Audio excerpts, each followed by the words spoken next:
Assalomu alaykum. Аңлаватқаныңла Шинжаң Халық нәшрияты тарафыдан нәшр кылынган роман Баявандагы Гүлхан. Авторы Гулам Өмәр. Birinchi qism. 7-ci bab. Davamı. 2. Ablimit Qari bilan Sabit xili kech qaytdi. Ular Talib atalgını bilan izchil o'qish yo'q, ba'zan berib, ba'zan barmay o'qib yurishatdi. Ba'zida barsimo dars beradigan odam yo'q. Qaytib kelishatdi. Chin tutmagan o'qishning tayini bo'ladimi? Ba'zida o'ngiroq madrasaga borsa, ba'zida tashaxunimning hovlisidagi Salohiddin apandiga berishatdi. Hech birida izchillik yo'q edi. Ular bugun hayotining eng hayajonli bir kunini yashagandek bo'lishdi. Qandaq odam ha? Mushundaq ustozing bo'lsa, deganlar ko'ngillaridan kechatdi. Muhammad Qarini bilib olgan bo'lsaqchu, Isit, dedi Ablimit Qari. Amdi bu yangiliklarni uqsa, u chichanglab ketadigan bo'ldi-da. Taptanisidan qutulmoq tez. Sabit javob bermadi. Uning xiyoli bugun anglagan dunyo yangiliklari bilan to'lib ketgan edi. Tafakkuri allaqachon ashu ajoyib shaharlarga parvoz qilib ketgan edi. Ular Mashhaddan o'tganda o'tiroq bilan Mashhad orasidagi soyliq bilan oq bo'z to'piliq qag'jirgan uzuk oraliqdan o'tadi. Oq bo'zning o'ttirisida egiz paxshi tom bilan qo'rshalgan bir qo'rg'oncha bor edi. Uning ichidami bu qadar egiz tom so'qib muhofaza qilgudek hech nima yo'q. O'xshashla oq bo'z edi. Bu qo'riqni tashaxunimning qo'riqi deyishatdi. Bu tinimsiz yangilikparvar odamning bu qo'riqni cho'rishda qandoq planlari bordikin, ammo u ma'lum bo'lishga ulgurmagachga, bu qo'riq xuddi cho'chaklardagi g'oyib g'azinalar yo'shiringan sirliq yerdek bir turlik suriy beg'ishlab qad ko'tarib turadi. Yoshlar o'tiraqni aralab, Yaqvag'ning Bo'ston mahallasiga yaqinlashganda, Ablimit qari do'stiga chaqchaq boshladi. Ostananga kelib qoldik, dedi va Navoiy g'azallaridan bir beyit o'qidi. Ostananga berib manzilda yotmoq arzu, sagilaringning soniga o'zimni qo'shmoq arzu. Sabit bu chaqchaqlarga kulimsirabli qo'ydi. Bo'stonda uning mashqi bor edi. Шуңа do'sti uningga shundoq chaqchaq qiladi. Sabitning mijozi qandoq ig'ir bo'lsa, u boshdan kechirgan kechmishlarmu shundoq ig'ir edi. Balkim ashu kechmishlar ana shundoq xarakterni yaratgandu. Sabit onasining qandoq ayol ekanligini bilmaydi. U esiga kelmasda onasi olamdan o'tgan ekan. Yetim Sabitni shundan keyin Bo'stondagi hammasi beqib oldi. Dadisi uni Tahir xalfatda o'qitdi.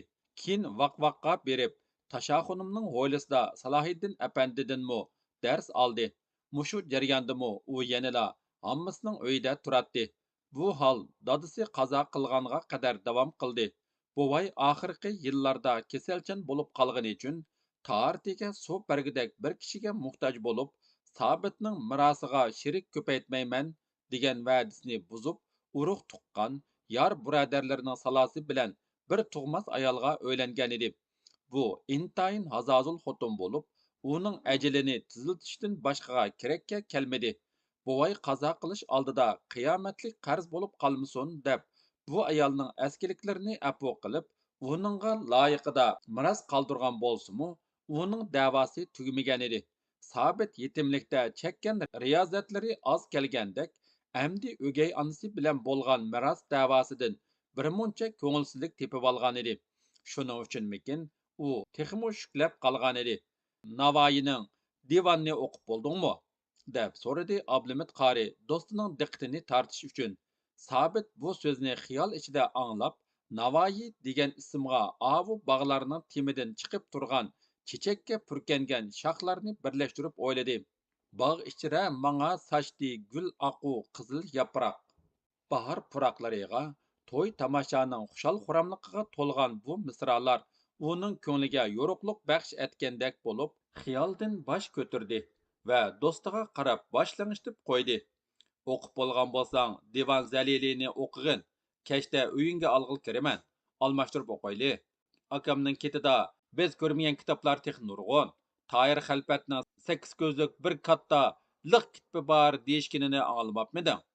Sabitning ko'zlari ko'cha bo'yidagi bog' temining o'rilib tushgan, keyin jigda shoxchalari bilan qashalab qo'yilgan joyga tikilgan edi. Sabitning yuragi tuyuqsizla qattiq düpüldəb ketdi. Uning ko'zlari chitliq keynidan g'ilpal ko'rinibla pəxshi tam keyniga o'tib ketgan odam ko'langusiga tushgan edi. Sabit uning bilan ko'rishib mengishni qaror qildi. Yar do'stlari bilan kelsa, jafo qilish uchun kelgandir. Buning sababi shuki, bundaq uchrashish rashk va hasaddan darak beradi. Degandek, Gulzodam shundoq o'ylab qolmisan, og'ina, dedi Ablimit qori. Men ketdim. Gapingni patroq tugitib qaytarsan. Kechda uyingda o'ltirmoqchi bo'lganimiz esingda bo'lsin. Heliqi chaplashqoq og'inang betoqat bo'lib kutyotidi haqjon. Uni anglaganlarimiz bilan hayron qoldirib o'tamiz. 3. Sabit məyuslik, minnətdarlıq aralashib ketgan g'amkin kulimsirishi bilan do'stining orqasidan unsiz qarab, u agri-bugri yiza yo'lida uzab ketguncha joyida turib, ondin qasha tarafga mangdi.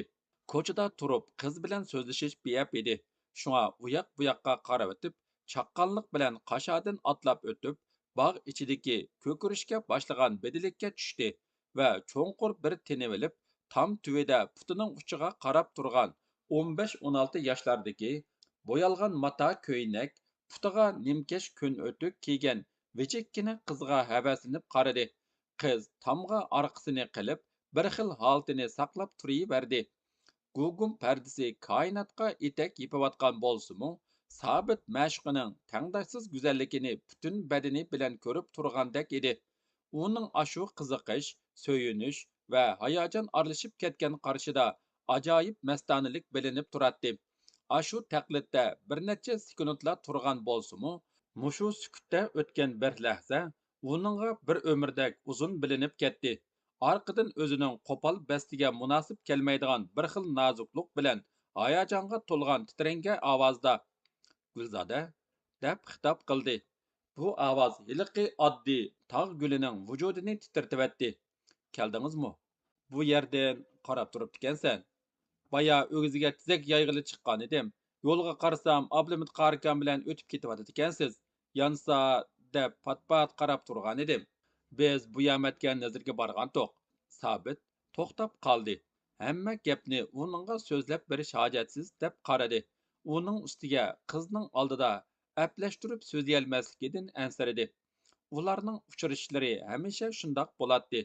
Ko'rishish oldida go'yo o'zini ko'ngillik ishlar, qiziq tomosha kutib turgandek aldirash tashnoliq, hayajon ilkida azoblansa, ko'rishgandan keyin parangning tayini bo'lmay, yuraklari siqiladi.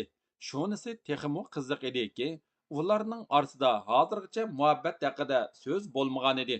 Shundoq turibmi uchrashib turishadi va uchrashish haqida putishib qo'yishadi. Ularning tanishligi nihoyatda burun, balalik vaqtlaridan boshlangan bo'lsa-mu, ular orasidagi o'zgacha munosabat bultur kuzdan boshlangan edi.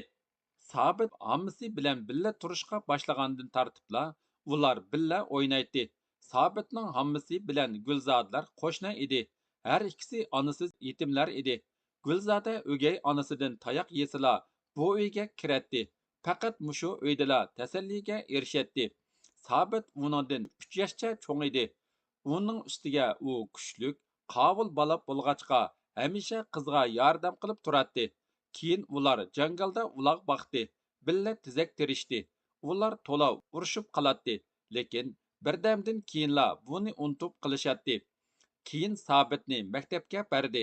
Sabit tug'ilgan mahallasiga berib, Toyir xalfatda o'qidi. Orqadan vaqvaqda o'qidi. Shu jarayonda ikkisi yiroqdan ko'rishganini hisob olmaganda ayrim uchrasholmadi. Ko'p o'tmay taqdir Sabitning dadasinimi oradan ilib ketdi. Qaroqsiz qolgan uyga dadasining chiriqini yondirish uchun qaytdi. Bu mezgilda ular texmi uchrashmadi. Bultur kuzdan boshlab Sabit vaqvaqqa berishni to'xtatib, haftada biror kun o'ng'roqqa berib, savoq ilib kelgandan boshqa o'z tirikchiligi uchun harakat qilishga boshladi. U yana jangalga bordi. Mana shu chog'da ular qayta uchrashdi. Bu chog'da ular o'zlarini boshqacha his qilishdi. Arada yitirqash va yana allaqandoq nozik tuyg'ular paydo bo'lib qolgandek qiladi. Bularning qalbida nimadir pishib yetilgan edi.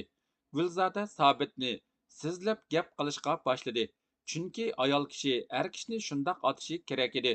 Birinchi kunila ular jangaldan qaytadigan chog'da Zaykeştin ötkiçe Sabit Gülzade'nin qipini sunuveliş üçün qo'li uzatqanida ikkisining qo'llari bir-biriga tegib ketib, har ikkisining vujudiga ilgari ko'rilib boqmagan bir xil issiq iqim tarab ketdi.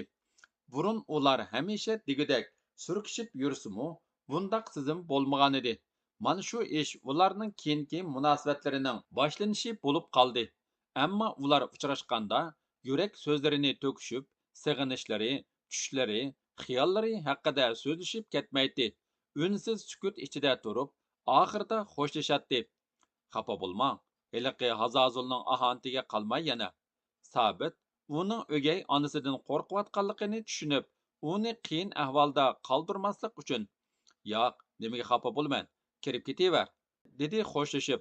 Kelar qatim men sana ajoyib g'aroyib gaplarni so'zlab beraman.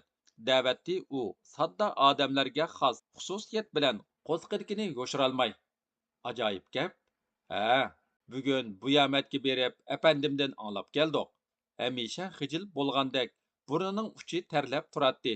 Qo'lida hamisha siqimlab oladigan bir g'anza bo'ladi va qilg'ili qiliq topolmagan xijolatdan qo'llarini naga qo'yishini bilmagan chog'larida g'angizni o'ynab xijolatini yo'shirmoqchi bo'lgandek qiladi. Bu g'angizni bultur Qashqarga o'tin sotqili kirganda Dotay Yamul oldidan tepib olgan edi. Ha, dedi qiz hech nimani anqirolmasimi? Ma'qul, yaxshi shukuring. Xo'sh, Sabit qashadan ko'chaga otlab o'tib, Gulzodani barmu, kirib ketdimi degandek kayniga qarab qo'yib, ondan yo'lga yurib ketdi. 8-bob. 1. Nazaridan keyin Nizomiddin inisini tuqqanlarning uylariga Fatiha qildirdi. Ular eng avval vaqvaqqa, tog'isi Tashaxunumning uyiga Fatiha qilishdan boshlab, oxirida yaqin o'tishgan boshqa odamlarning uylariga bosh urishdi. Bu rasmiyatlar oxirlashganda bozor kunimi kelib qolgan edi. Amdi otishning bozorini ko'rib qo'y, balki esingdanmi chiqib qolgandi, dedi Nizomiddin dushanba kuni ataganda. Tavfiq bugun chet eldan kiyib kelgan g'alita parangchap ustivashda emas, Nizomiddinning zo'ri bilan shu muhitdagi yigitlarning chakman to'nini kiyib olgan, shoyi balvig'ini bog'lab olgan edi. Bu yerning muhitiga uyg'unroq yurmaganda yaxshi bo'lmishini bilgan to'xtaji uningga uydan uzaydiganda boy bolalari kiydigan Qashqarning muhitiga ko'ra oliy hisoblanadigan ikki qo'r kiyim kechakni Tavfiqning sumkasiga silib bergan edi. U chog'da u bir oz tirajigan, olmaslikqa harakat qilib kulgan bo'lsa-mu, amdi aksi va yangisiningmi o'xshash tavsiyada bo'lishi uni o'ylantirib qo'ygan edi. Demak, do'sti bir ishlarni oldin pamlab bularni beribdiganda, tonning ochiq yoqsidan ichidagi ko'ynak ko'rinib turadi. Shimi, xirum batinkisi, beshidagi turuk berisimi uni yanala muhitga ko'ra boshqacha ko'rsatib turishga yetadi. Shunga o'tgan kechganlarning hammasi qiziqsinib qarashatdi. Ba'zilar mishmishlardan anglaganlariga ko'ra qiziqib qarsa, ba'zilar shu ondagi turuqiga qiziqib qaraydi. Bozor, Mashhad bilan Buyomatni Tijan yezisi ayirib turadi. Tijan Qiran daryo yaqinidagi yo'pirmoq shakllik orol bo'lib, uning ikki tarafida quruq daryo yaqini bor edi. Ba'zi chog'larda bu quruq soyga hayvatlik kelkun kelib, daryoning sohiliga joylashgan yeza xalqiga baloyi qazomu keltiradi. Bu xil balo qazolardan yaldama bo'lib qolgan bir muncha xalq qo'shoqlari shu onga qadar yodlanadi. Soyning shimol etikidagi ozg'an kentini yolab, soyga yaqin uylarni ilib ketgan kelkunda ketgan navjuvonlar haqida shunda qo'shoqlar bor edi. Aminamu aminam, layda yotgan aminam, layning tegida yetib xudo degan aminam. Oqshom kelgan 5 otliq, 5-lisi qaratliq, aminamni opqachqan, mamtimin qanotliq. Saydan chiqqandala u qatdiki bozor ko'rindi. Yig'iliqlardan keyin bozor qimmatchilik bo'lib ketdi. Nimishki desang, Gasilingning askarlari xalqning bir qavat terisini shulibla oldi, deb parangsilib keladi Nizomiddin. Mamtili apandi bo'lsa, uning so'zlariga jimjitla quloq silib, yo'ldan o'tayotgan kishilarning chiroyidan ana shu yig'iliq qoldirgan azob, jarohatning iznasini topmoqchi bo'lgandek qarab turadi. vatanga qaytib kelgandan keyin uning yuragi tinimsiz dupildab, allaqandaq tuyg'ular kalkudi qalbida mavj urib, uni cheksiz hissiyot dengiziga g'arq qilmoqda. U kechlari she'r yozatdi, o'ylaydi, tasavvur qiladi. Yurtlarni aralab yurganda hamma narsaga savolga to'lgan ko'zi bilan uzoq tikiladi. Bu miskinlik yig'ib turgan zaminni qanchalik sig'ingandim a deb o'yladi u. Orqadan aksining so'zlariga javoban shukr qilib ko'ngan xalq biz aka, dedi o'ychanlik bilan. Bu kunlarnimi sabr bilan o'tkazayotimiz. Bu kunlarmi foydasiz emas. Qattiq sovuq kishilarni qilin kiyinishga majbur qiladi. Qattiq uxlagan odam beshi yerilganda yoki tumshqi qonganda ko'z ochmay qolmaydi. Albatta, chala uyg'ongan kishilarning obdanroq ko'z echilishiga imkon bermay, yana allaylaydigan odamlar, texmi qattiq uxlatadigan dorilarmi tayyorladi.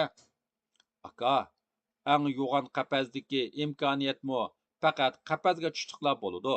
Uzil kesil hurlikka erishish uchun qapazdan kengligiga aldanmaslik kerak.